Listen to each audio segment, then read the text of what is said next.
And now for something completely different.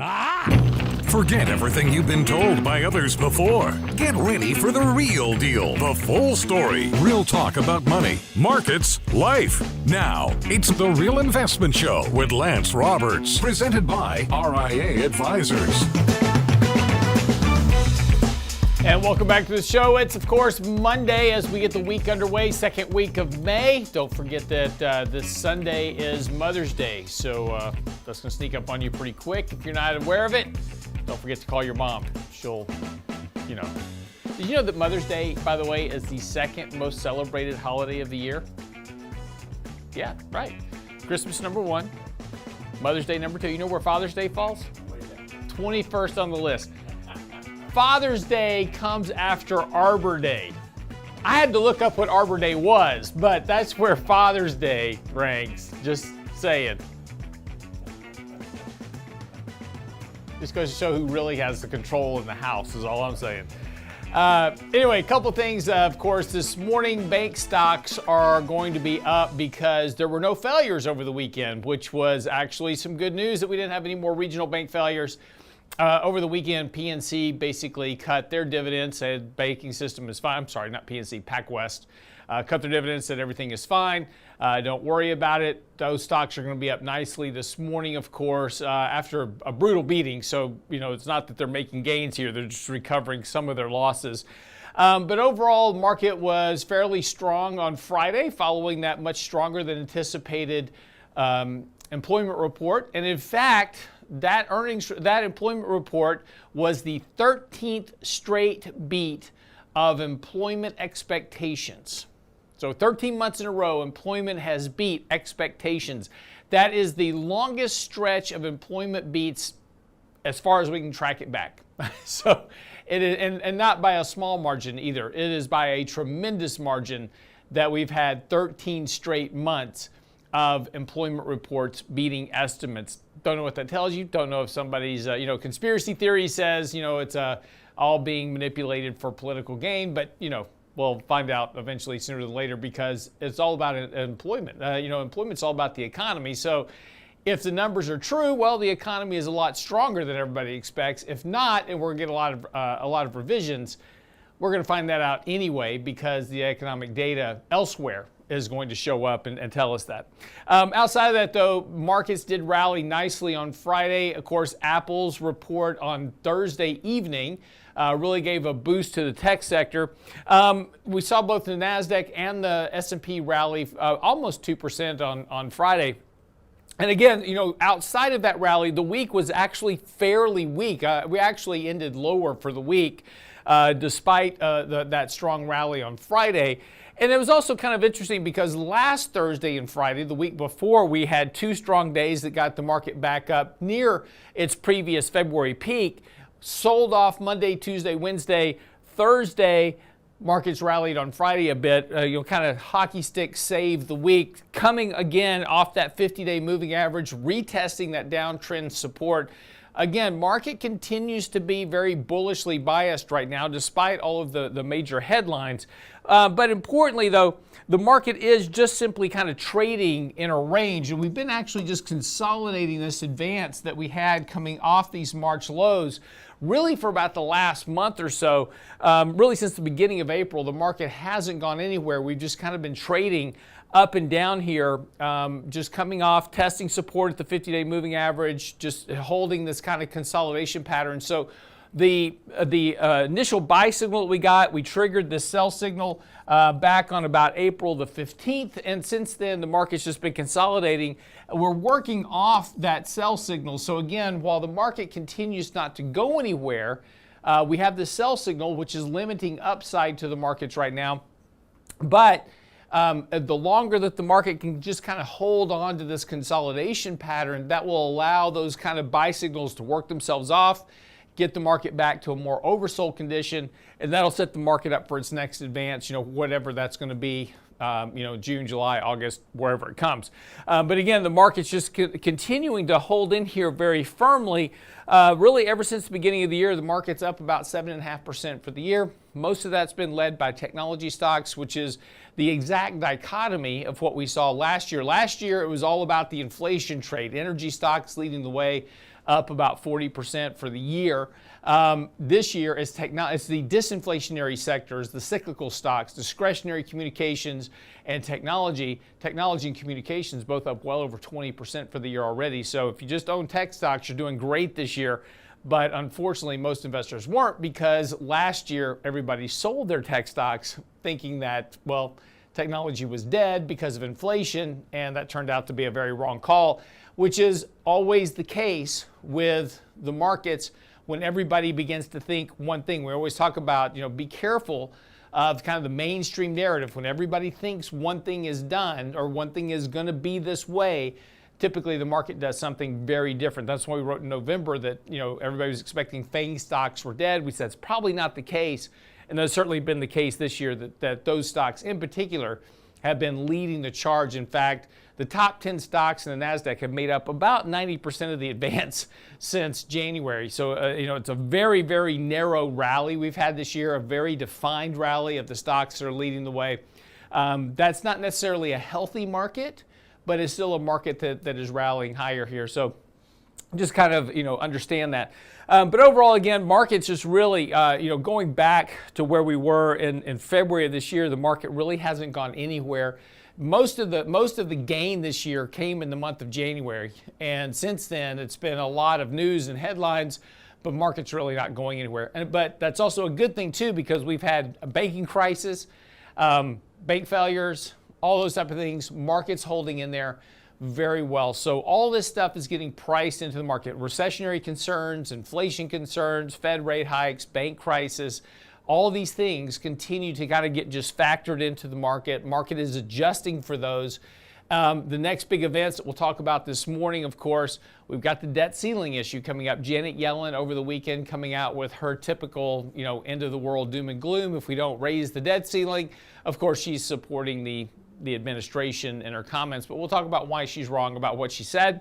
Also, we'll get into what Buffett said over the weekend as well. So Berkshire Hathaway had their big annual convention and shareholder meeting and made a very interesting comment about the economy. Usually, Warren Buffett, very optimistic, never bet against capitalism, has been his motto for a long time. This year, a little bit different tone that he took, and we'll talk a little bit about what he said, in particular, relating to the economy as well. This weekend's newsletter is out. I'm going to talk a little bit about this morning in regards to Janet Yellen's comments. Her comments came out after I wrote my article this weekend, but still in the article for the newsletter this weekend, we talked about why the debt ceiling and how it works and what the outcomes are going to be, and why the debt ceiling could actually be a very, very good opportunity to add fixed income into your portfolio as well. So we'll get into all that this morning, but as we talk about the debt ceiling issue coming up next, you'll have a lot of attendant charts and graphs in this weekend's newsletter. So simply go by the website, realinvestmentadvice.com, click on the newsletter link right there under the Insights tab. All of the information's there for you. Again, we're going to talk a little bit about more this morning.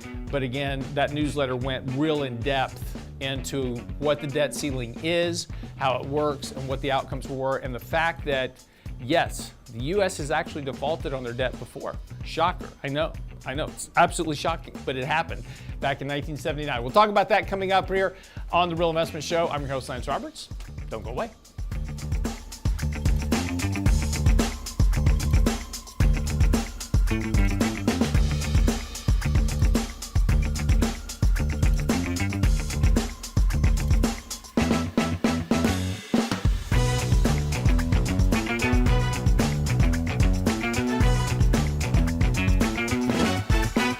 Get daily investment news you can use, delivered at the speed of the internet at realinvestmentadvice.com. Retirement's not what it used to be, and knowing how health insurance works after you leave your job is vital. Our next Lunch and Learn will tackle transitioning to Medicare, Thursday, May 11th, with Danny Ratliff and Richard Rosso. How will Medicare work with the insurance you already have? What are the deadlines you need to know for signing up for Medicare? Register now for our Transitioning to Medicare Lunch and learn with Ratliff and Rosso at realinvestmentadvice.com. Realinvestmentadvice.com. Hi, Lance Roberts here. If you're like most people, your 401k plan represents the bulk of your retirement assets. And unfortunately for many, managing your 401k plan can be difficult. There's so many choices, so many things to consider. With just a quick email, a couple of questions, you can put RIA advisors to work for you managing your 401k plan. Get started right now at the website, realinvestmentadvice.com, or simply call our toll-free number, 855-RIA-PLAN at realinvestmentadvice.com. Small businesses are now being challenged by the lack of employees and how to attract and recruit the best employees. To get the better employee, you'll have to offer a better package. Hi, I'm Tom Allen, RIA Advisors Retirement Plan Consultant. Don't assume a 401k plan is too costly or complicated for your small business to offer. Let us show you how to make the most of an affordable and effective plan that will deliver true value for your business and your employees. Call me toll-free at 855-RIA-PLAN or online at realinvestmentadvice.com. That's realinvestmentadvice.com. And now, another page from the Real Investment Advisors Investing Manifesto. Manage risk and volatility rather than trying to manage gains. You don't have to be right all the time. Long-term investing success is a 70% gain. Let us help you reach your financial goals with RIA Advisors. Neither bull nor bear. RIA Advisors, 281-501-1791 or online at realinvestmentadvice.com. The Real Investment Show.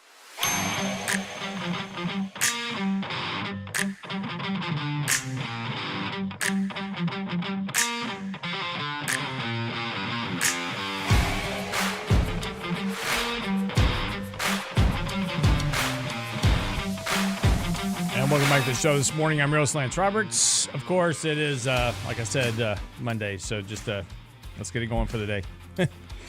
Over the weekend, Janet Yellen, of course, she is the Treasury Secretary and former Fed Chair. And, of course, she is serving at the pleasure of the president right now as Treasury Secretary. So, of course, she has to support the administration. Coming out this weekend, making a fairly dire warning.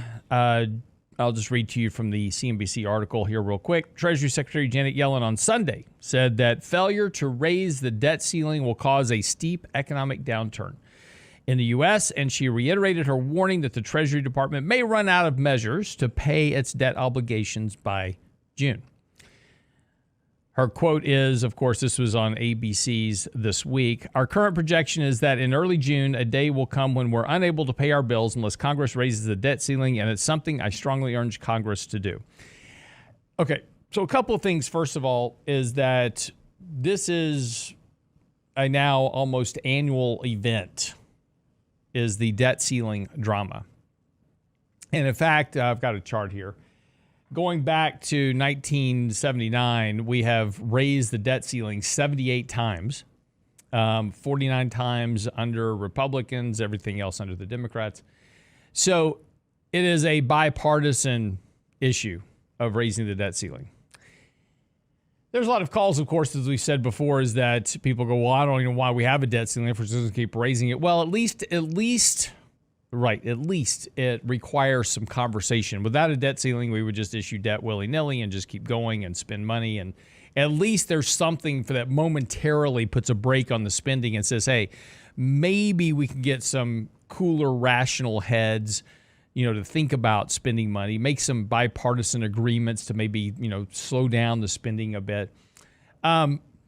Those hopes always kind of fall on deaf ears, but nonetheless, it's always a hope, right? So at least we have a break. It's at least a slight break requiring some conversation. So that's that. If there's no other reason to have a debt ceiling limit, that's it, right? Now, normally what the original intention of the debt ceiling was to limit government, period. Basically, you had a debt ceiling, and when you got there, you weren't supposed to raise it.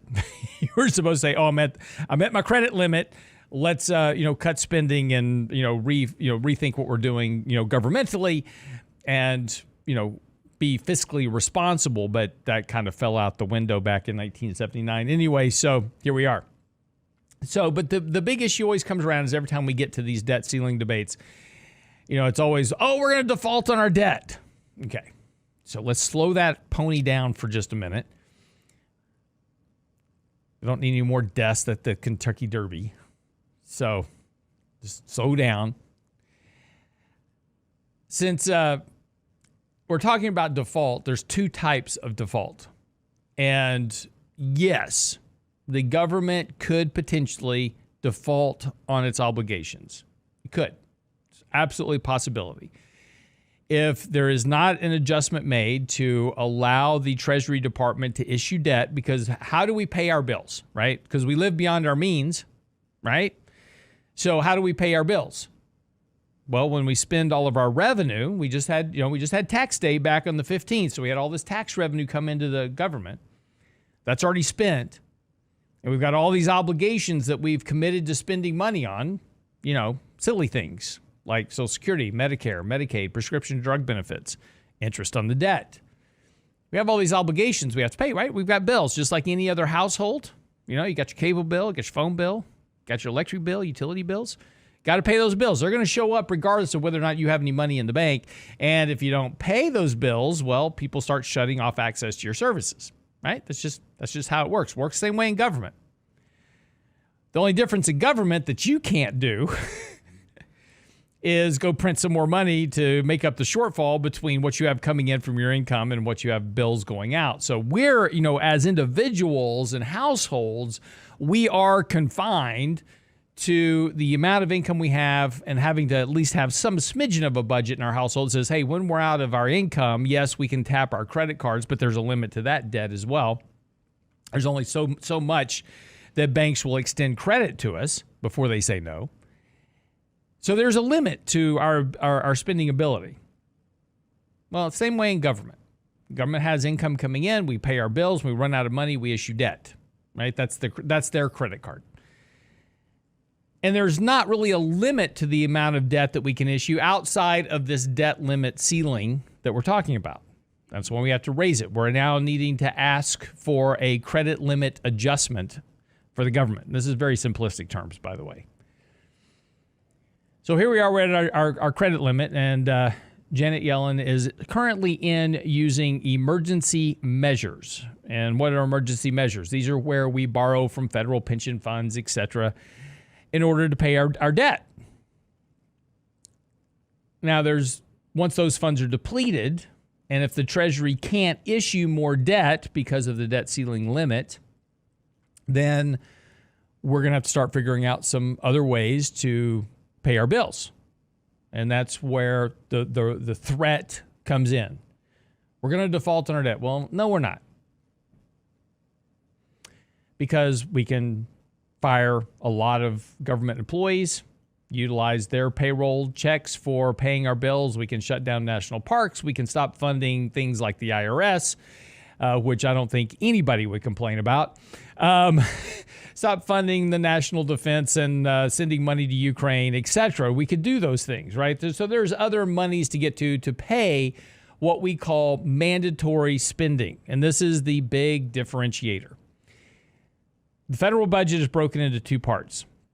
We have mandatory and discretionary spending. Mandatory is Social Security, welfare, prescription drug benefits, interest on the debt. Those get paid regardless of what else is going on, period.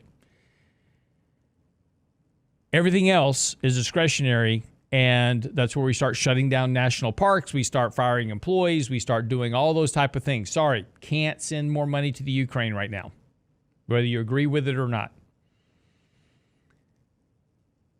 At some point, though, even that will run out of money.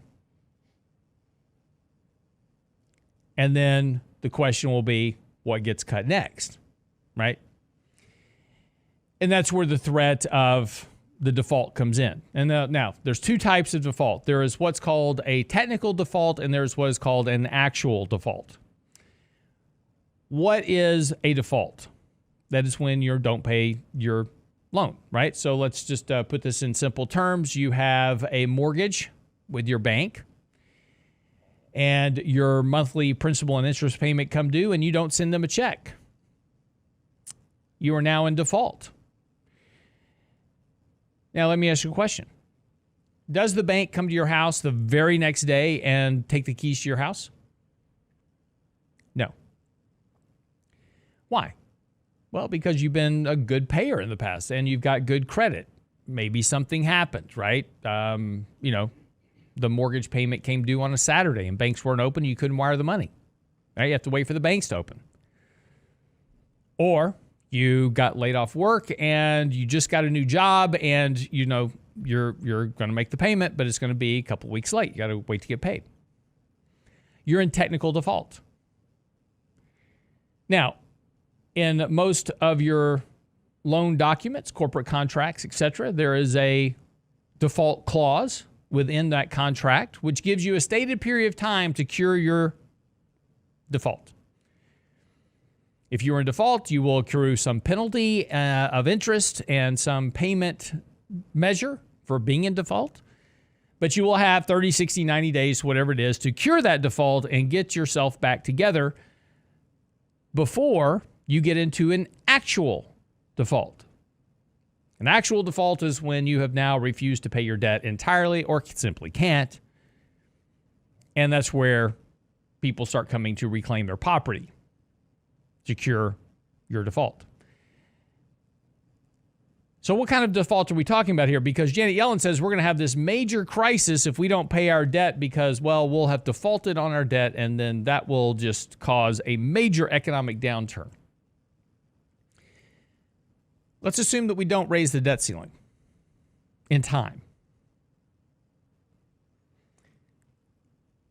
Again, we're going to have to cut a lot of government services, but we'll keep making those interest payments on our debt. Principal's not due yet, right? We don't owe the principal, we owe the interest. So the interest payment has to go out to all those debt holders that own our treasury debt. If you've been out buying treasury bills lately for your account, you are now a creditor to the United States. They owe you an interest payment. That interest payment will get made, and it will get made on time. But let's assume for a moment that the interest payment doesn't come on time. The government is now in a technical default. A lot of headlines say, the U.S. has never defaulted on their debt before. That is not true. In 1979, that's exactly what happened. And there was a glitch with the payment system, and we defaulted on our debt very temporarily. It took about 5 days. And once the technical glitch was fixed, payments were sent out, and we were no longer in default of our debt. And yes, interest rates spiked for about 5 minutes during that default. And as soon as the payment was made, yields fell.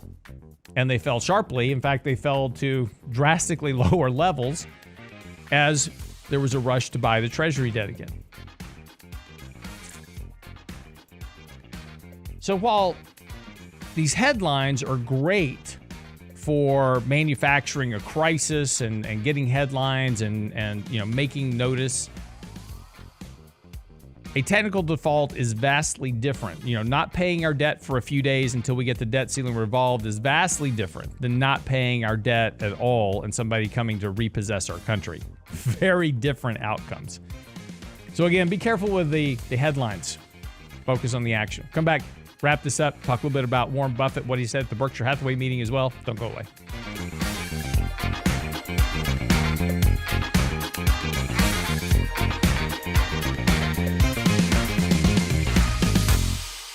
The Real Investment Advice blog. It's required reading for the informed investor. Catch it today at realinvestmentadvice.com. Retirement's not what it used to be, and knowing how health insurance works after you leave your job is vital. Our next Lunch and Learn will tackle transitioning to Medicare. Thursday, May 11th, with Danny Ratliff and Richard Rosso. How will Medicare work with the insurance you already have? What are the deadlines you need to know for signing up for Medicare? Register now for our Transitioning to Medicare Lunch and Learn with Ratliff and Rosso at realinvestmentadvice.com. realinvestmentadvice.com. Health and financial security touches everyone within your organization.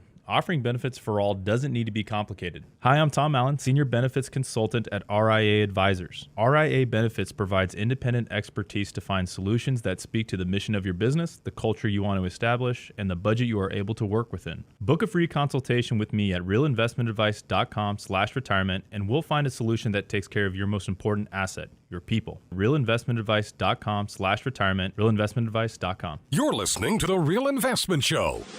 In 1999, a parafiduciary group of financial advisors were busted by corporate giants for trying to operate in their clients' best interest. These men promptly escaped from a high-cost margin environment to the Houston Energy Corridor. Today, still excoriated by their former employers, they survive as protectors of others' fortunes. If you have a problem about preserving capital, if no one else can help, and you can find them right here, maybe you should hire the RIA team.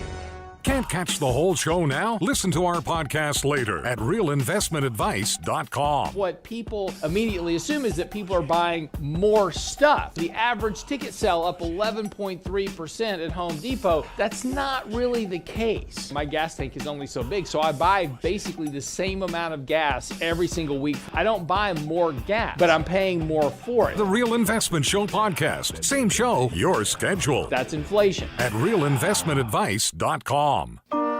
And now, another page from the Real Investment Advisors Investing Manifesto. A passive investment portfolio requires active risk management. It's not a choice, it's necessity.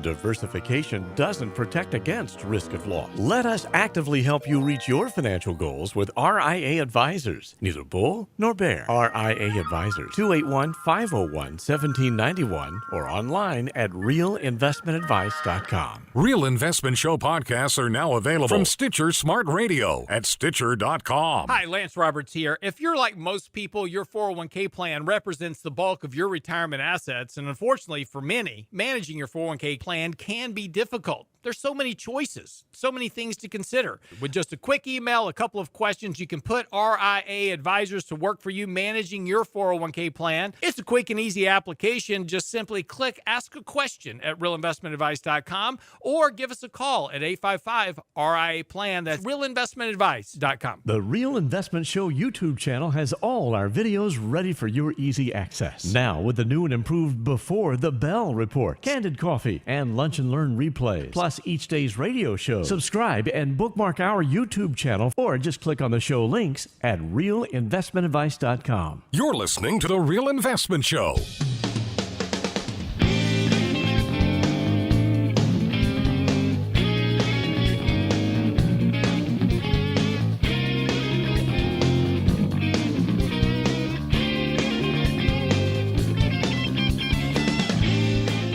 Just want to wrap up a little bit about our debt ceiling debate issue. Again, it's not an issue. It's a non-crisis. We will hike the debt ceiling limit. Yes, there'll be a lot of intrigue and drama. It'll be Mission Impossible Part 6 or whatever number we're on with Tom Cruise.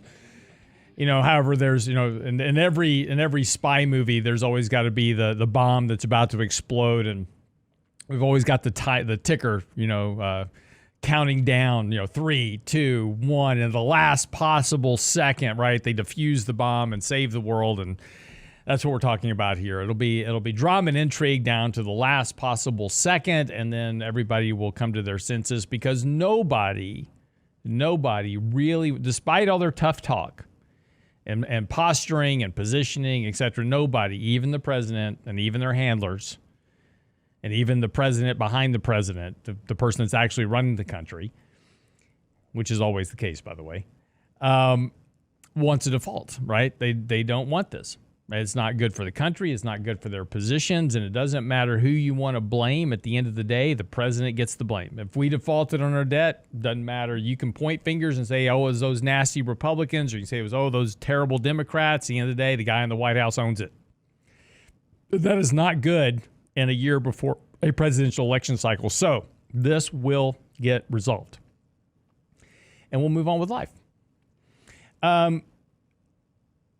Like I said in the newsletter, if you go to the website, realinvestmentadvice.com, I went to a good bit of detail on the debt ceiling, what it is and how this winds up and what it means over time. And most importantly, why just like in 1979, that this is likely going to be a very good opportunity to buy long-dated treasuries. So if there is a moment here where we get into a 2011 debt ceiling debate standoff or a 1979 debt ceiling debate, which led to that technical default back then, amazing. Times don't change. Same topics today as they were back in the late, 1979. Same issues, same outcomes. So again, this will all get resolved, but as it was back then, interest rates did spike up for that moment of the crisis, and then that was your buying opportunity before rates started to fall again, and they fell fast after that. So again, just a focus on reality versus headlines, and keep your focus on what is actually going on within the markets and with your money. Thought this was interesting. Also over the weekend, Warren Buffett held his annual Berkshire Hathaway shareholder meeting. And of course, it was always something that is a big gala affair, right? They have all the vendors of the companies that they own stuff in, or, go out there and you do shopping and buy all kinds of stuff. And then, of course, they have their annual shareholder meeting. They talk about the business. And of course, Warren Buffett makes his commentary. And I thought it was interesting this year because Warren Buffett is usually very optimistic about America and capitalism and the success that he has drawn from being a supporter of capitalism. And normally he's supportive of the administrations. He's supportive of policies. He's supportive of the lawmakers, because they can obviously impact his business dramatically by passing legislation, rules, or laws that are not favorable to the companies that he owns. So he's always supportive of the parties in power. But he's also always very optimistic about the American economy. Not so much this year. Thought it was interesting. And he said that, while he was speaking at the conference, he says that he expects earnings at the majority of his businesses. Now, he's talking about the companies that he owns in particular, because this is a shareholder meeting of Berkshire Hathaway. So he's talking specifically about the companies that he owns. He says he expects the earnings of the majority of the conglomerate's operations to fall this year. One of the companies that he owns a big chunk of course, is Apple. So just that's within his group of investments. As the coming economic downturn slows corporate activity. So Warren Buffett expecting an economic slowdown. That's going to, of course, impact earnings, but that really hasn't seemed to be the case so far. Right? We've seen earnings decline from last year. They appeared to have troughed in the fourth quarter of last year. They actually upticked a bit from the earnings of last quarter to this quarter. They have actually upticked off the low, still down from a year ago, but have upticked. So temporarily, there's at least a trough low in earnings. But Warren Buffett's now is saying that he expects an acceleration of an economic slowdown later this year, and that will lead to slower earnings for a lot of the companies that he has investments in. Now, of course, these predictions are coming at a time where we've got this regional bank upheaval going on, and Charlie Munger, and these are two very old guys, by the way. Charlie Munger's 90 years old. He joined Warren Buffett on the stage and said the more difficult economic environment will also make it harder for value investors who typically buy stocks that look cheap compared to the intrinsic value of the businesses. He says, get used to making less money on your investments.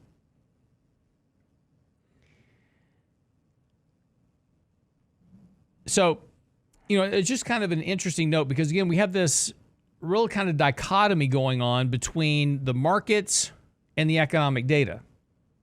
And if we take a look at a lot of the economic data, there's certainly concern about a recessionary downturn. right? We've got manufacturing is slowing down. We've got services data slowing down. We've got inverted yield curves, and so forth and so on. We've been through all these numbers.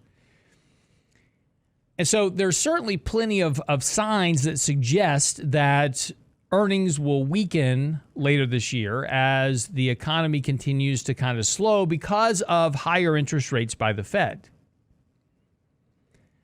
But yet markets aren't reflecting that, of course, since markets bottomed in October and have been rallying ever since. So despite the fact that there's this outlook for slower economic growth and earnings, stocks are pricing in a acceleration of earnings through the end of the year. So both can't be right. Either the markets are wrong or the economic data which is lagging, is getting ready to trough and turn up, which will then support the market's forward-looking view. There's the real challenge as investors. A lot of the economic data that we look at is sentiment-based. ISM manufacturing, ISM services, New York Regional Fed surveys, those type of things. These are all sentiment-based. How do you feel about the economy right now? Are things better or worse? Things are terrible right now. But the market's going, I think the worst is in. I think things start getting better now. And investors looking forward are saying we may have seen the peak of those bad numbers. Right? We may have seen not the peak, but the trough of those bad numbers. And those are going to start to improve. If the market's right, then October was the low of the market. The economic data will then begin to support the market's advance, and markets will be able to start to grind their way higher. If the markets are too optimistic, then we've got another leg lower as the economic data weakens further. But the question is that a lot of this economic data is backward looking. And so by the time we see whether or not there's an improvement, we're going to be a little bit further down the road. And so there's the risk. It's interesting that Buffett is, of course, a little bit more negative on the economy because usually he's very optimistic. So this was kind of a departure from his normal kind of stance. One thing he did say is, with unemployment being so low, it's hard to believe we're going to fall off a cliff into a recession at this consumer level. The question is whether or not this is an asset value recession in this. In other words, asset values have already corrected by 20% or so on an inflation. So if you take a look back through the end of 2022, the stock market was down about 20%-ish. After dividends, it was down about 18%. But on an inflation-adjusted basis, we were down about 26.5%. A 26.5% decline is a normal recessionary drawdown for an economy. So the question becomes, has the market priced in a potential economic recession? And if it occurred already and we just haven't recognized it yet, how does that adjust in prices going forward? This is the challenge. Again, I don't have the answer, right? We just have to look at the data we have and try to parse together what the market's trying to say versus what the economic data is saying. And it's really easy to jump into that camp that everything's really bad in the economy and be on the wrong side of the trade in terms of the investments. That's the big challenge. Just outside of that, Warren Buffett took its cash pile ending the quarter at $130.6 billion. That was a $2 billion increase from the end of the year. We talk about a lot of these money market funds that are going up so sharply. Most of those are institutional funds of companies like Berkshire Hathaway that have billions sitting in cash, Apple included. All right, be right back after the break. We're ready to wrap up the show.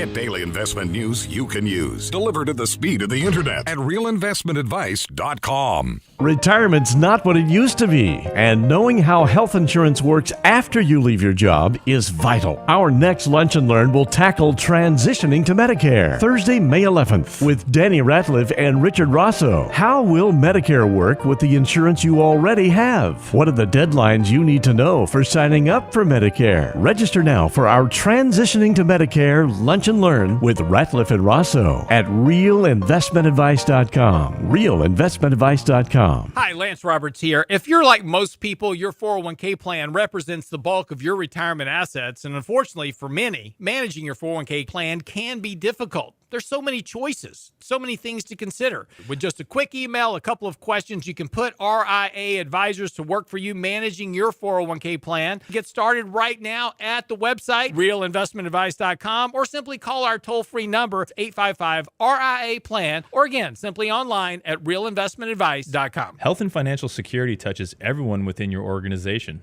Offering benefits for all doesn't need to be complicated. Hi, I'm Tom Allen, Senior Benefits Consultant at RIA Advisors. RIA Benefits provides independent expertise to find solutions that speak to the mission of your business, the culture you want to establish, and the budget you are able to work within. Book a free consultation with me at realinvestmentadvice.com/retirement, and we'll find a solution that takes care of your most important asset, your people. realinvestmentadvice.com/retirement, realinvestmentadvice.com.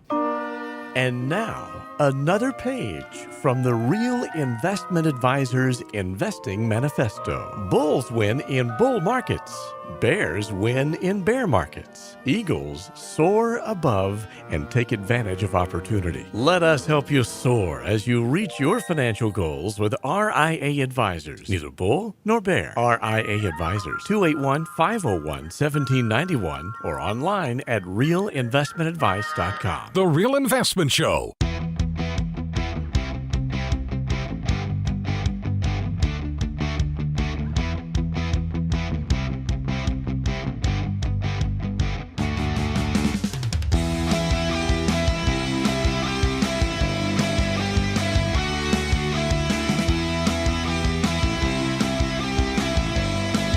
Welcome back to the show. I made a misstatement.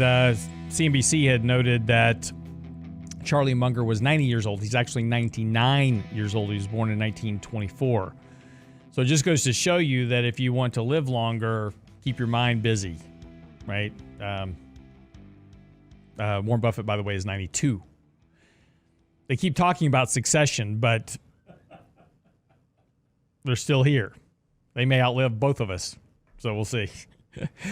Anyway, so as we get ready to kind of start the day, there's not a lot of concern right now in the markets, despite all of the headlines and podcasts and, you name it, kind of, media in general, very doom and gloom.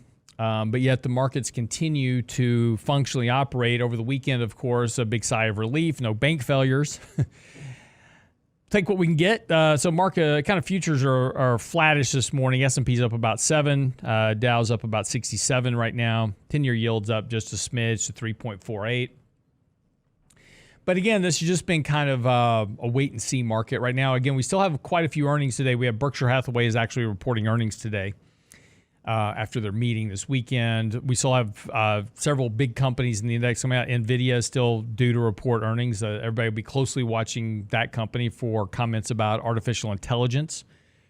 What stocks are leading that innovation is going to be the big question as AI becomes more and more of a thing that we look at.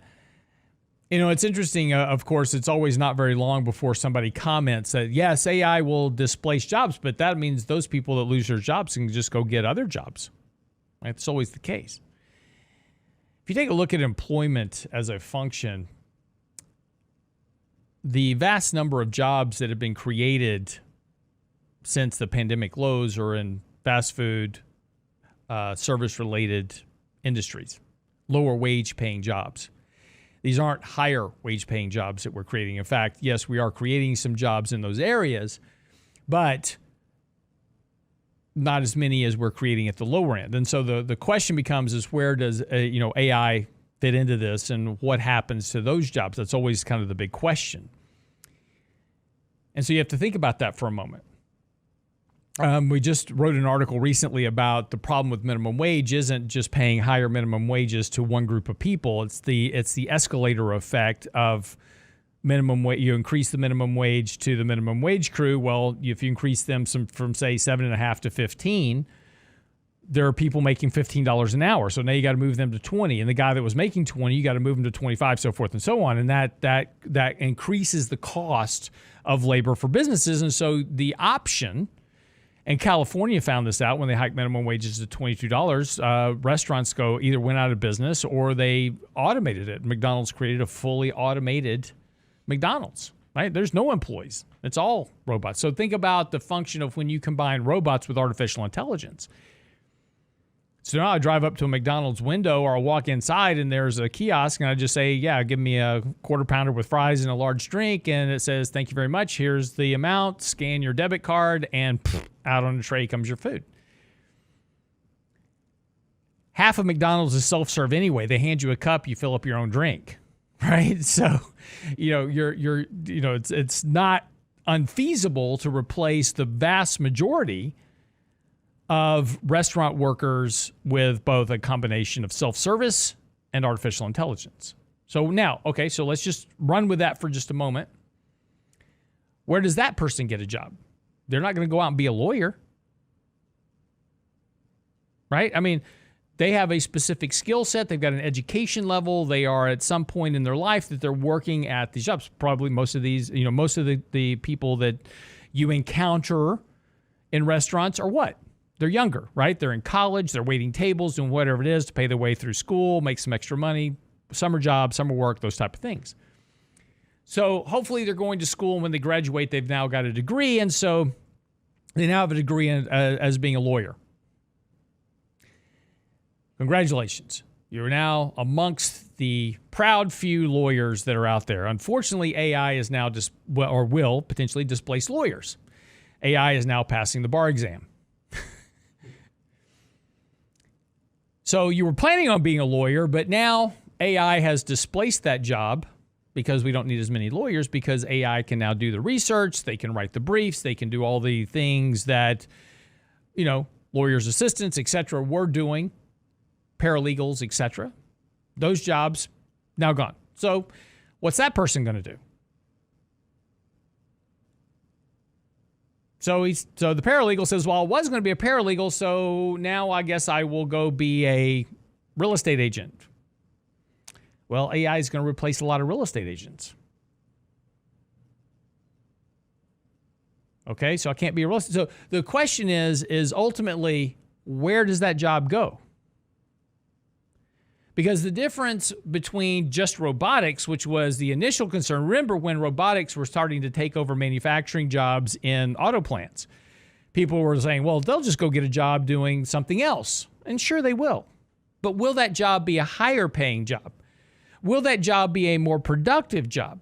Will that job be something that inures to a stronger economic environment, or will that job be a lower paying job because that's the jobs that A, cannot be reproduced or supplemented by artificial intelligence? What jobs are those? Plumbers, pipe fitters, electricians. Good jobs, by the way. Good jobs. Blue collar work, very good jobs. Nobody wants to do them because they're blue collar. So the good news on this is that, yes, AI is going to displace some jobs, and yes, people will have to find a different form of work, and yes, it may be the function of those people finding work in the service economy that can't be displaced by artificial intelligence. There are some jobs that no matter how good AI is, it's not going to displace the human element entirely. There's some jobs that can. You start combining robotics and artificial intelligence, think about how that goes in healthcare. We already have robotic apparatuses to perform surgeries. Combine that with artificial intelligence, and you've got displacement. But there's going to be some jobs that can't be displaced entirely. But the question becomes, what happens to the global impact to the labor force from artificial intelligence? And I don't have the answer. I'm not saying I have the answer. I'm just thinking through all of this. The always quick answer is, oh, don't worry about this, because just because you lose your job as a lawyer, an engineer, an architect, a doctor, whatever it is, an accountant. Think about how easy it'd be to replace an accountant with artificial intelligence. Think about the innovations on preparing your taxes in the future with artificial intelligence. So yes, those jobs are going to get displaced. Where do those people go? And how many of those other jobs are there available for the people that we will displace from artificial intelligence? Are there enough jobs to replace all those? And let's just assume for a moment, and here's the question. Assume for a moment we have 100 million people in the labor force. And let's just assume for a moment that tomorrow morning we wake up and AI has now displaced 50 million of those jobs. The quick answer is always, well, don't worry about it, because those 50 million people will just find other jobs. Well, there were only 100 million jobs available to start with. 50 million just got replaced by AI. Where are those 50 million people going to get jobs? Are they all going to become artificial intelligence programmers? There's only so many of those jobs. And are those people intelligent enough to change from whatever degree that they had and whatever job that they were in to all of a sudden become programmers for artificial intelligence, developers of robotics, whatever it is, right? There's a whole re-education and training part we have to talk about as well. We haven't gotten to that yet. So I think it's a bad analysis. Here's my point about this. I think it's a bad analysis to simply step out and say, don't worry about it, because just because AI replaces some jobs, that means that everybody else will get other jobs. And they'll be better jobs. I don't think there's a case for that. Wages have been stagnant for 25 years. After inflation, people are making less money. We have a bigger and bigger divergence of wealth within the economy between the bottom 10% and the top 1%. Those that are making the artificial intelligence, those that are developing the robotics, those that are employing those things in their businesses, they will become richer. Those that are the workers that provide the services to those employers will be poorer. Such is the function of capitalism. So, like I said, I don't have the answer. I'm trying to think through this, right, along with you. But I think my point, my point is that I'm trying to make is that I think we have to be very careful with just making broad-based assumptions that, oh, the economy will just be fine and everybody will be just fine. AI will just make everything better. I don't think that's actually the case, because we have plenty of cases already with just how robotics that we have employed in things like manufacturing and warehouse and other type of work have not really led to a massive increase in wealth and prosperity for Americans getting better paying jobs. Anyway, just a thought. Wrap up show for today.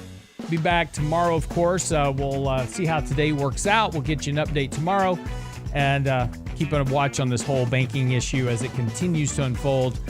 Again, have a great day. Be sure to go by the website. Our latest newsletter is out talking about the debt crisis and what that means. And tomorrow we'll be talking on our blog post tomorrow about the record short positions in both stocks and bonds at the same time. How can you have that? That makes no sense. But that's coming up tomorrow. We'll talk about that as well right here on The Real Investment Show. Have a great day. See you back then tomorrow.